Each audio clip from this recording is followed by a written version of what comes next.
get those two. Good afternoon.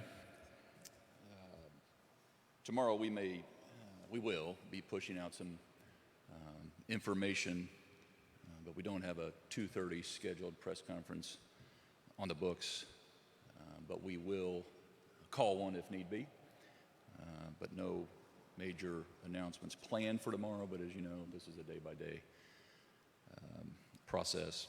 Also on Monday, after a lot of thought and careful evaluation, we'll be going to virtual press conferences. Same time, 2:30, Monday, Tuesday, Wednesday, Thursday, Friday, potentially on Saturday and Sunday as well. My trusty press secretary has convinced me that this will open it up even further to a statewide press corps, and we'll still be taking questions live, and we'll still be updating Hoosiers on a daily basis on numbers, on policy updates, and the ramifications of both. And toward that end, I'd ask that the Commissioner of our Department of Health, Dr. Chris Box, who no longer needs an introduction statewide, if you could talk about some of our recent numbers and give an update on our supply chain. Appreciate it. Thank you, Governor. I do have the numbers with me. I wasn't planning on giving them directly, but I'm happy to if you want them. I know you've already seen those numbers. You see our updates every day at 10 a.m. on the website. We post those for you guys. I want to send my deepest sympathies to the 7 new individuals that we had to post, to their families, their communities, their friends, for their loss.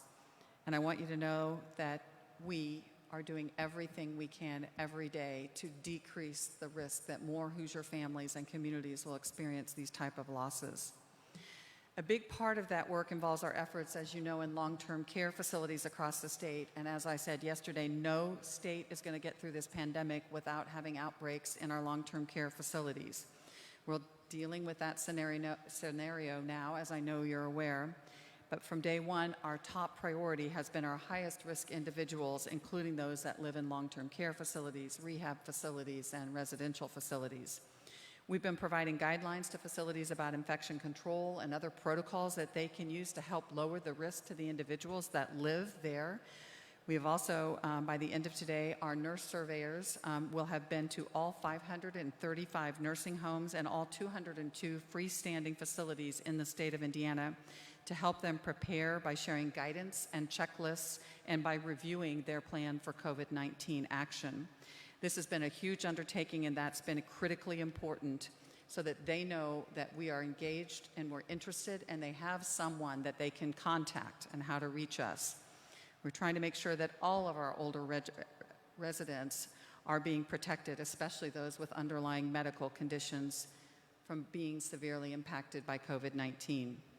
We're also working with our long-term care facilities, hospitals, our local health departments, the Indiana Hospital Association, and the associations for long-term care facilities to ensure that we have a plan for how residents of these facilities who test positive for COVID-19 in all areas of our state can be cared for.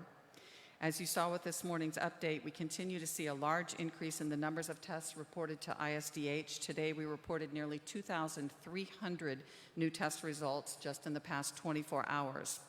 And that was our highest number to date. We are working to further expand testing in the state of Indiana, and we hope to have additional in-state labs on board in the next coming weeks. Finally, I know that there's been a lot of requests for additional data, and today we did enhance our dashboard at www.coronavirus.in.gov to include age ranges and gender breakdown of the individuals who have tested positive, and we'll be updating that on a daily basis.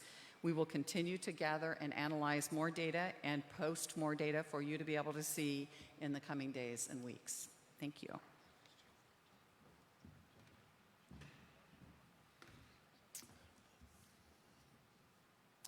Thank you, Dr. Box. Next, I'd like to, we took a question yesterday that I thought really got at the heart of this, and is this approach that we're taking working? And I've asked our Commissioner of the Department of Transportation, Joe McGinnis, to provide a little evidence that it is working. And if you could do that, Joe, we'd appreciate it.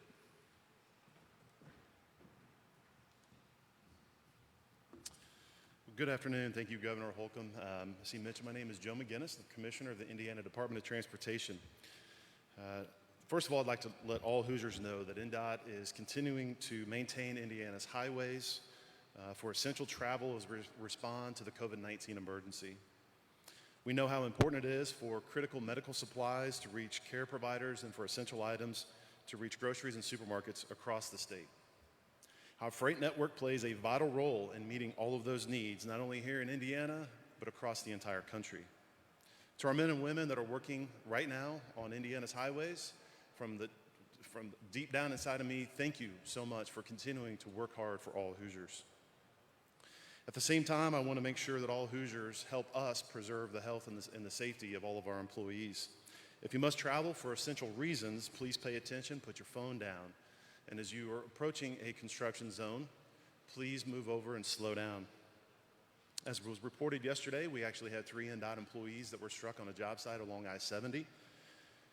Thankfully, I'm happy to report today that they have been treated and released from the hospital and are on their road to recovery. In addition to highway maintenance, our employees have been working hard alongside the Indiana National Guard, Indiana State Police, and the Indiana Department of Health to transport personal protective equipment and medical supplies to hospitals and healthcare facilities around the state. We're proud to help in all efforts to fight back. Our construction program for 2020 is moving forward on schedule. Again, this year, we will build more than 1,000 projects around the state, and you're likely to see more and more orange barrels pop up around. Continue to work with our contractors and our maintenance teams to practice social distancing while we advance the work plan for this year. For the long term, we are watching the changes in traffic and fuel purchasing very closely. We know that we'll have an impact on revenue for road maintenance and construction for INDOT and for local communities. In fact, we have been collecting traffic volume data each day, comparing it to the week of March 2nd through the 8th. Yesterday, March 26th, we saw a reduction of 41% of all combined vehicle traffic. That includes 45% reduction in light vehicles on our state highways. Those are the sedans and minivans and passenger vehicles.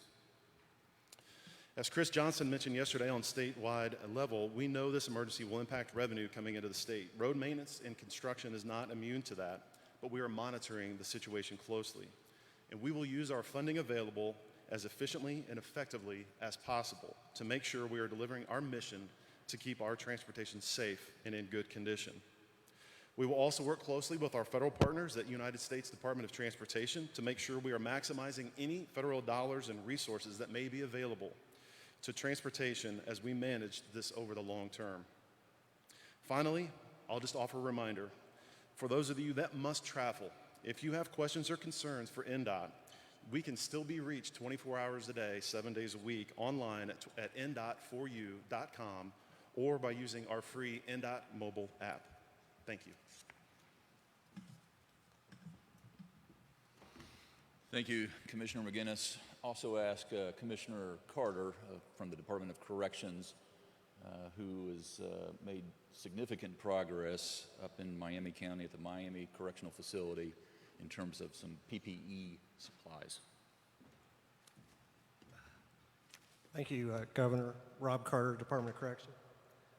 When we first learned of the first case in Indiana, I got with my team, and we've got several facilities where we are able to manufacture things.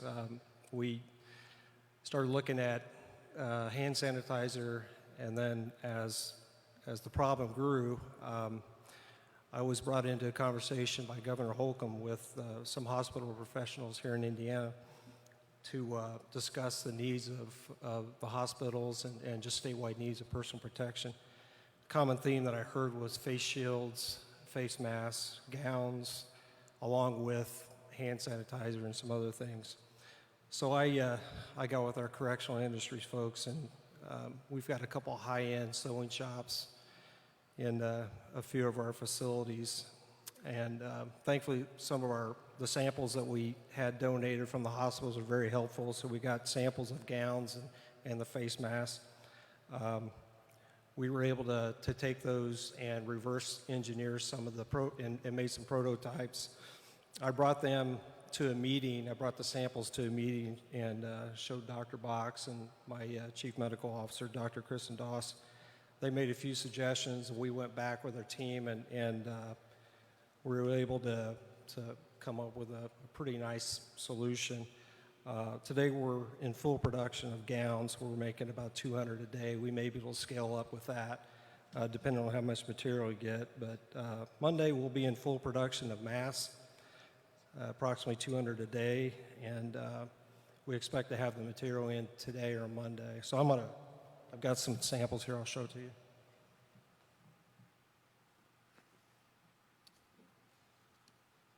These are the masks. Now, this isn't the actual material that we're going to be using, but we've got some hospital-grade material that we've ordered that we should have in today or tomorrow, or today or Monday. And again, they're very high quality. Very proud of the guys for coming up with this face shield.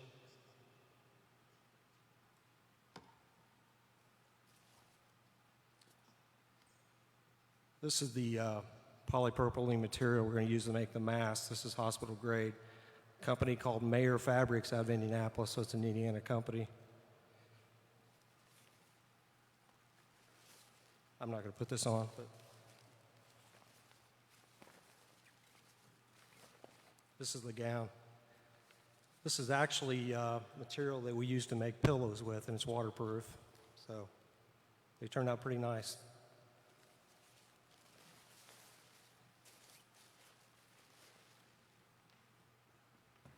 Thank you.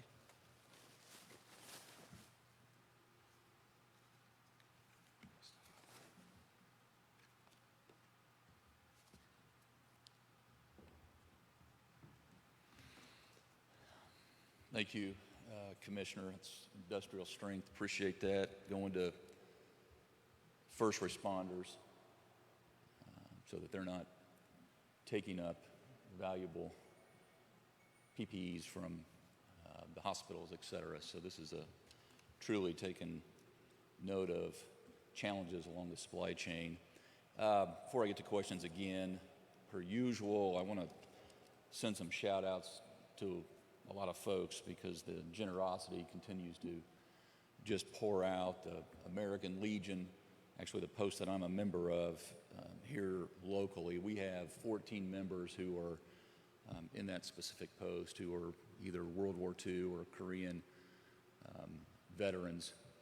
And there is a process in place called buddy check. So everyone is checking in on all of the veterans, making sure that they have what they need, making sure if they need, if there's a grocery run, going through, again, World War II, going through Korean, they'll get up to Vietnam and just go through the whole ranks. It's a system that works. I know it's not just the American Legion. These are a lot of the veteran organizations, and it's happening all over the state of Indiana, as we've talked about almost daily, as the commissioner just did, Rob Carter. I want to thank Hard Truth Distillery, who is also making hand sanitizer, and they're getting it into a 9-county area. This is an organization out of Nashville, Indiana. They're getting it to a 9-county area directly to first responders, including our conservation officers at the DNR. Everyone around the state of Indiana, if I've heard this once, I've heard it 100 times, and that is the number of people who are generously over-tipping. If you've got it and you can tip generously, please do. You're helping folks get through this all. I read a story in LaPorte at the Third Base Bar and Grill who had an order for $40 and got a $100 bill, and that's just kind of synonymous with what's happening organically just all over the state of Indiana. But it's making a huge difference when you walk into a restaurant and you buy a gift card for $1,000 and you say, I'm not going to use it right now, we're going to get through this, but this cash advance to you is going to go a long way to help you make, whether it's the light bill or rent or payroll. I also want to thank our mayors, who we remain in daily contact with, who are truly on, obviously, the front lines. They have stepped up in some incredible ways. You'll hear a fantastic announcement. Maybe it's going on now, but today down in Evansville, Indiana, Mayor Bob Courtney down in Madison, Indiana, has already put into place a cash or a city stimulus program for displaced workers. So they're hiring. Their intent is to hire about 100 people who have been displaced and put them to work right now through the storm. They're waiving building permit fees. They're doing away with contractor registration fees. They've launched a targeted kind of revitalization program, and they're doing that all right now during the storm. They've got a $2 million program, a grant program that's encouraging property owners to not just spruce up, but help eliminate blight. This is why we're going through this tough time. And it's mayors like Courtney and I mentioned Crown Point yesterday, and it just goes on and on and on. They are putting in motion rescue programs for small businesses, for employees right now, and they're doing it right now. So just eternally grateful for all of their leadership. Also want to thank, I see Brigadier General Lyles over here. I want to thank the Guard for so many things, but they're also partnering, I see Dr. Sullivan, with FSSA and manning 6 food pantries around the state of Indiana: Maryville, Lafayette, Fort Wayne, Bloomington, and one here in Indianapolis. This is above and beyond duty, but we're in a new normal, and this is just what comes second nature, so thank you, General Lyles. And lastly, I would say I want to thank, there is a long list of Hoosiers with the last name Anonymous, Mr. or Mrs. Anonymous, that are just giving, and they simply want no recognition whatsoever other than to help see their community and their businesses make it through this storm. We're literally seeing envelopes with the name Anonymous on them show up, whether it be in businesses or churches. Just a tremendous source of pride for us all. We're on day 3 of Hunker Down Hoosiers, and I would also just say I have one ask on day 3, and that is that you, if you do, pray for our pastors. They too have been answering the call, and I have to believe that they are under a tremendous amount of strain dealing with the emotional. Dr. Sullivan talks about this as well every time we get together, just the emotional and spiritual strain as they're leading their flocks through this all. So pray for them. They're praying for you. Pray for them. They're a real source of hope and optimism, and we're becoming ever more reliant on their guidance as well. I was once told in a different venue that the true definition of an optimist is a poorly informed pessimist. I've never been a cynic. I'm not going to be a cynic. I am eternally optimistic, and but that also means you have to be a realist. And we are well informed, as Dr. Box has made sure you are as well, on a very daily basis. You just heard the numbers. You realize that we don't see the peak yet. These numbers are compounding, especially in certain areas. This is like a snowball that's rolling downhill and getting bigger and bigger and bigger. That's that community spread illustration. And make no mistake, when you look at that map on the Department of Health's website and you see big numbers jump out in central Indiana. Look over in east central Indiana also. This is all relative. This is urban, this is suburban, and this is rural. And if you don't think it's there, or if you don't think it's coming, we need to talk. It is. And we'll continue on a very regular basis to supply you with the information so that you're making the best decisions, because the behavioral changes that we're asking Hoosiers to make, it's nothing that we like. I wish it weren't so. But as my mom used to say, if wishes were horses, Eric, we'd all ride away. We're living in a real world here.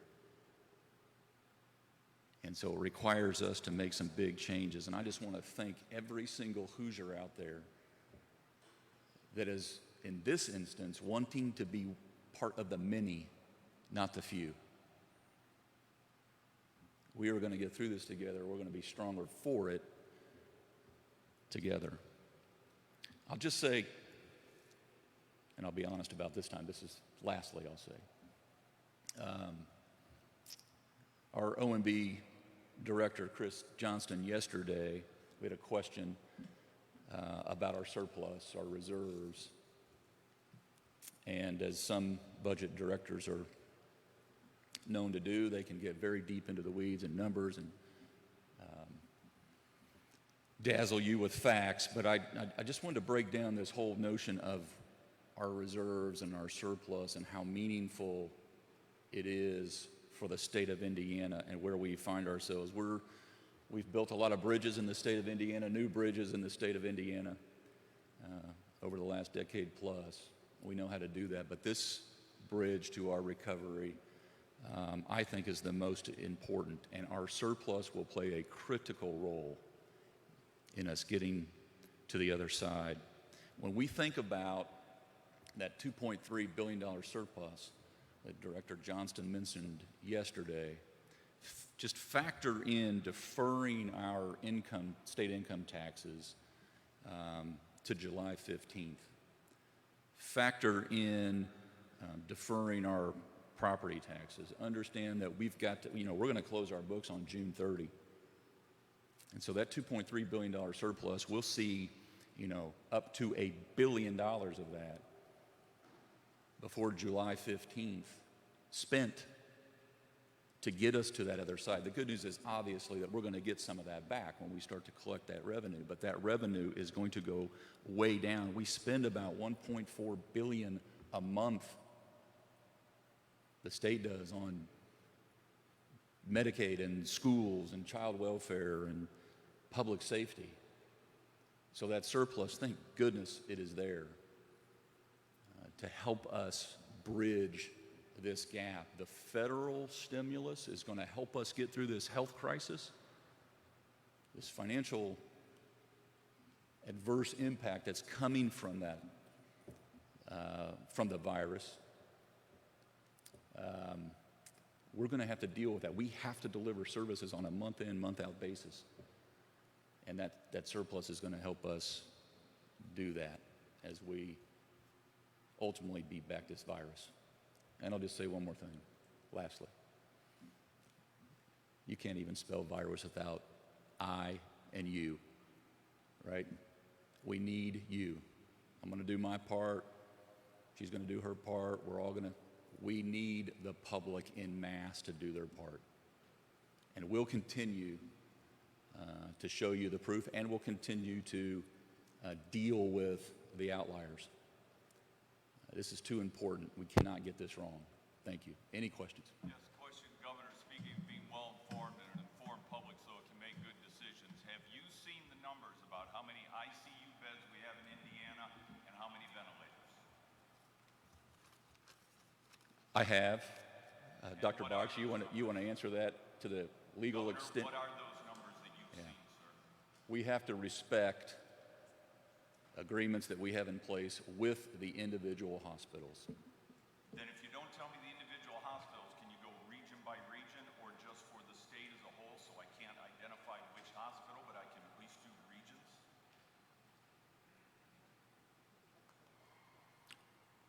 We can look toward that. I want to make sure that we're not violating any law or agreement with the hospitals. We'll look into the regions. In a public health emergency, wouldn't Absolutely. an agreement like that be put aside or modified if you're asking the public to Well, buy into the information you're giving them so they can make good decisions? we'll make sure the public knows as we approach the surge that we do know is coming, and right now we know that we have the inventory to handle where we are today. When we get closer to those numbers spiking or closer to that peak, we'll keep the public informed of alternative measures that we may have to take. Hopefully we don't have to take those. Hopefully we manage it. That's why it's critically important that we practice social distancing. That's why it's important that we all play by the same rules. Do you share Dr. Box's confidence that Indiana hospitals We track it every day. can double their ICU units? We track it every day. This is one of the reasons why we move the, elective procedures out of our surgical centers and our hospitals. Freed up beds, but we track them every day. This is why it's so important and relative if you find yourself in Hamilton County or Marion County or Miami County or St. Joe or Lake. We're tracking that daily. And a doubling of the number of ICU units, as the doctor has expressed appreciation. We are good right now, but we will look towards supplying you with regional information that wouldn't compromise the agreement or the contract that we have in place with our hospitals. We'll do everything that we can to be transparent, absolutely. Governor, or for Dr. Box, you talk about that snowball that's coming. What is the projection of how many will be infected, whether confirmed or not tested, once we get to that point that you're looking at?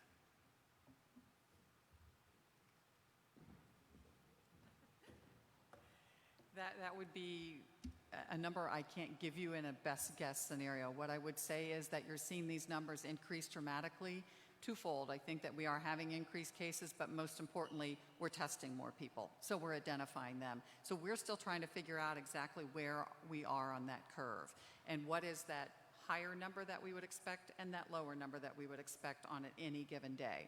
And that's the projections that we look at. Any idea when that peak would be? You don't know what the number would be. Do you know when the day would be? We expect that peak to be coming sometime mid to late April. Okay. And we've heard a lot about supplies being moved around. We're hearing that there are supplies in warehouse. The corrections department is making supplies. But we're also hearing directly from hospitals who are asking the public to give them supplies. So it kind of feels like 3 plus 3, then we're getting it's 4. So do we have enough supplies or do we not? Or how are they getting to the hospitals? How are they not? No, there is no state in the United States that has enough supplies to do this the way we did it 6 months ago. We are all adapting to the supplies that we have with conserving, with sharing, and every single person that is out there, whether they work in a long-term care facility, an emergency room, a clinic, they are all working to conserve our supplies that we have. And those hospitals that need supplies reach out, and we are sharing with them what supplies we have. Is it by demand? Like, how do you decide who gets what? So we've divided that up based on a certain percentage to the hospital, a certain percentage to the local health departments because they have to supply EMS and also our long-term care facilities. And then as we get more supplies in or we get donations from people, certain hospitals are being very respectful of this. Hey, we got 12,000 masks from X, Y, or Z, so we're good for right now. And people are using masks for days at a time. I've mentioned several times, I've seen Dr. Sullivan, Dr. Weaver, my CMO, I've seen Dr. Kaufman, who's head of EMS. They have their N95 masks that they use to see people in the emergency room in a plastic bag in their briefcase when they walk around. So everybody's reusing and sharing. Last question, and I'll go away. You talked about the Johnson County facility yesterday, and there's been lots of rollouts to long-term care facilities. Is there anything that happened with that when you guys had discussions about what we should and should not be doing? And we had some great discussions with that facility and with the local health officer, local health department there, with the hospitals that were engaged with this. I would just say that we had seen their plan for COVID-19 and how they were going to address that, and I think they just needed that time period to actually be able to implement that. So we're really pleased. And it's already, I think, made it very real for all of our other long-term care facilities and our hospital systems. So we're working on specific guidance. In fact, one of the meetings I just left was working with long-term care representatives and with our hospital association. We want them as much as possible across the state to be able to work regionally to answer these issues. So if there's a critical access hospital that has beds that could actually help take care of these COVID-19 patients and their beds are not needed for that more acutely ill, that's what we want them to be able to do in partnership and collaboration. If, however, a hospital system is getting to the point where their beds are full, their ICUs are really becoming more full, then we need to have a place, an outlet, whether it's a wing, a floor, a separate long-term care facility that is dedicated to be able to house those COVID-19 patients.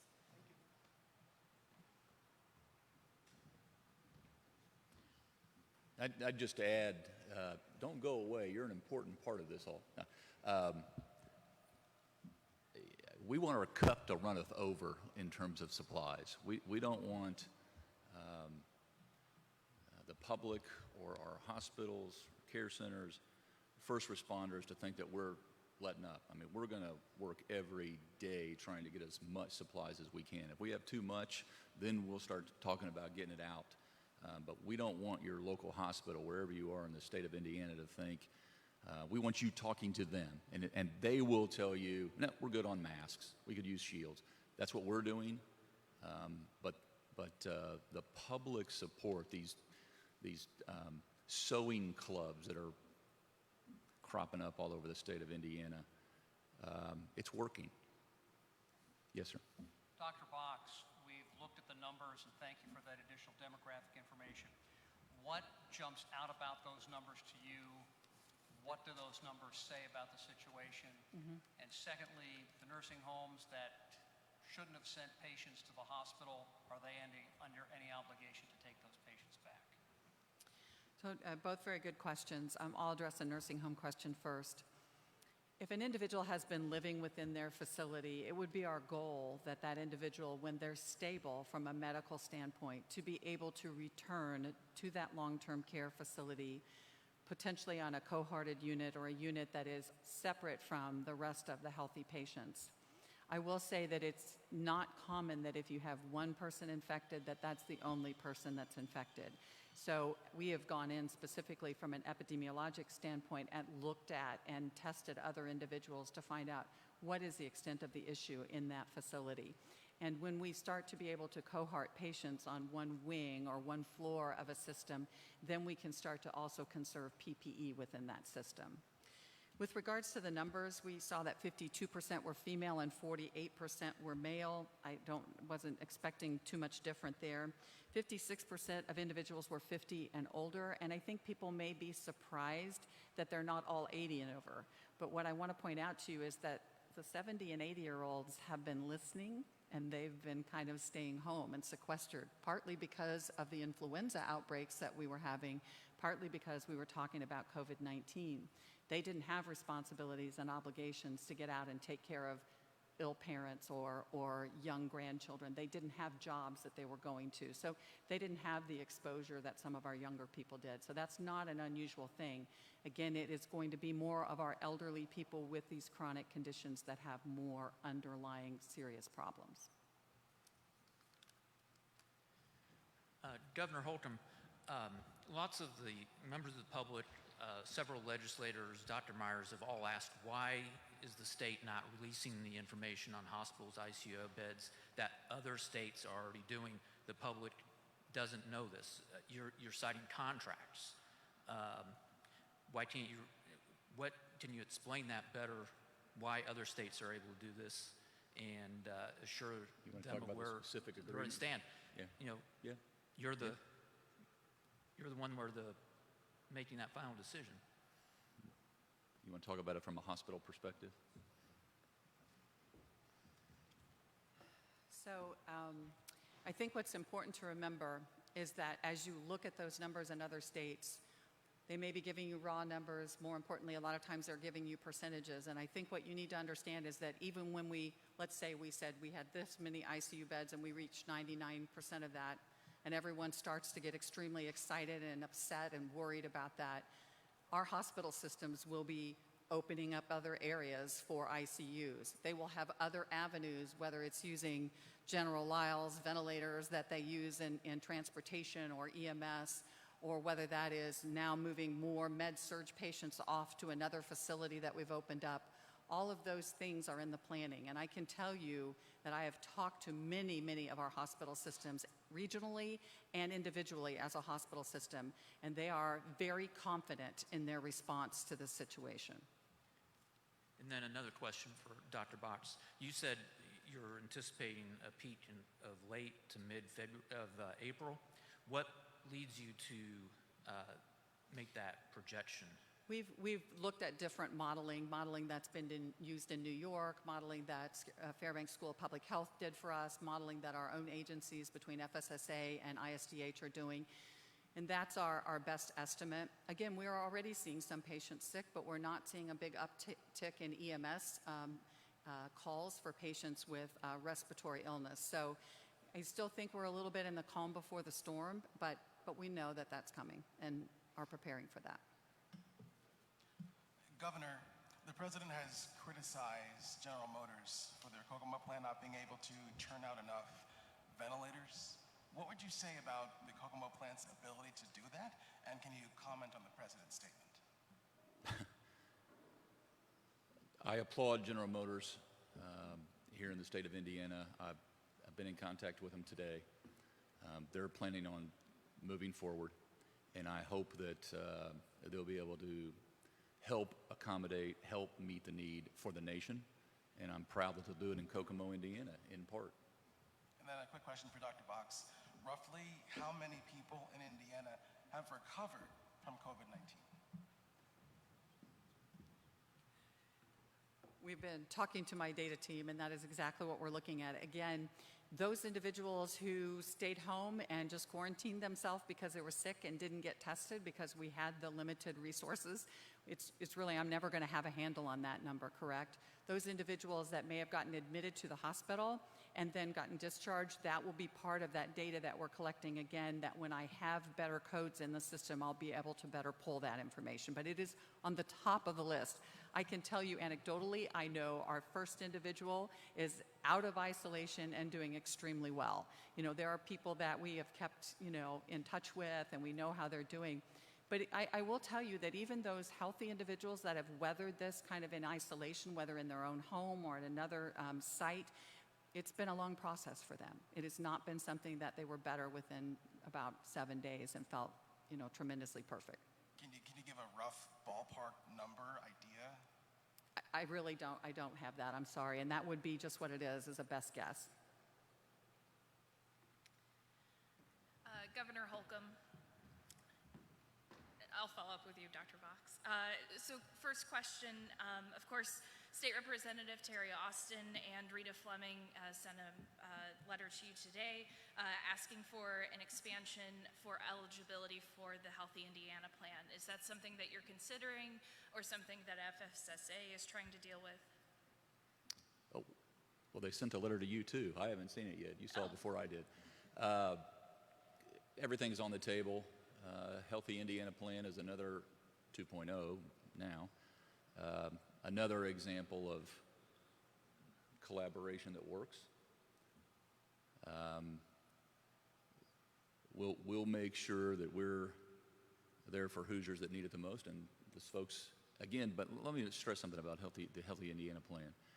That, thank goodness it's in place, A. B, it's meant to be temporary. It's meant to help you get to the next rung up. So you betcha we're going to make sure that Hoosiers that find themselves in need in this extremely dark hour have an option like the Healthy Indiana Plan. And then kind of a separate follow-up to that, based off of Dr. Box's comments about when we might actually see the peak, how likely is it that you extend the stay-at-home order? We will if need be, but we track it daily. And we're in a 2-week period. We're on day 3. We'll let the numbers drive it. I don't have a crystal ball. All I know is what happened yesterday and the day before and the day before that and the day before that. And when you see it compound, when you see it double, not just, we're testing more for sure, so we know more. But when you see the positive cases double and when you see the deaths double, this is sobering every single day. And to know that that's coming tomorrow, that's the urgency about this all. And that's what we have control over ourselves. Yes, sir. Governor Holcomb, Elder Ajabu with WITT Radio 91.9 FM. First of all, I want to give accolades to the humanity that you showed by vetoing the renters' right bill. I think that does a lot for people here on the local level to see the humanity and the leadership that is being displayed at the highest levels of government here in Indiana. My question is, has there been any COVID-19 people to test positive in the Department of Corrections, especially the prisons?